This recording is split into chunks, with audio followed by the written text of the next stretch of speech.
Aceh dalam bahaya ketika tambang-tambang ilegal emas ditutup. Rakyat-rakyat Aceh akan menambah pengangguran.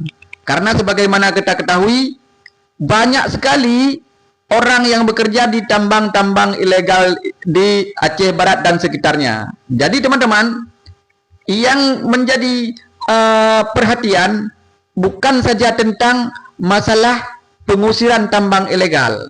Siapa yang bekerja di tambang ilegal di Aceh? Negara bisa kerugian sampai 360 miliar. Oke. Apakah di sini ada kerugian rakyat? Ini jadi pertanyaan. Jangan-jangan lebih banyak mudarat. Kita ditakutkan ketika ini dilakukan pemerintah Aceh tidak betul-betul adil. Kenapa? Karena mungkin orang-orang terdekat penguasa akan melanjutkan pekerjaan. Izin-izin tambang begitu mahal. Ini yang kita takutkan. Rakyat bersuara hari ini. Apakah Mualim akan tegas, tidak memandang bulu dalam tambang ini?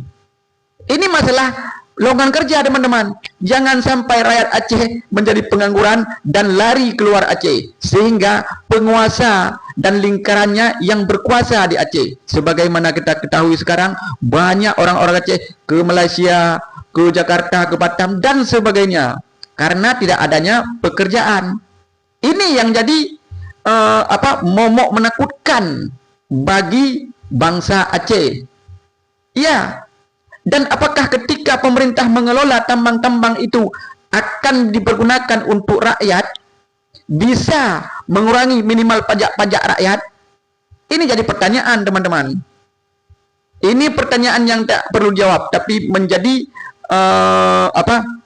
teman-teman berkomentar yang positif. Ya, ini akan menambah pengangguran sudah pasti.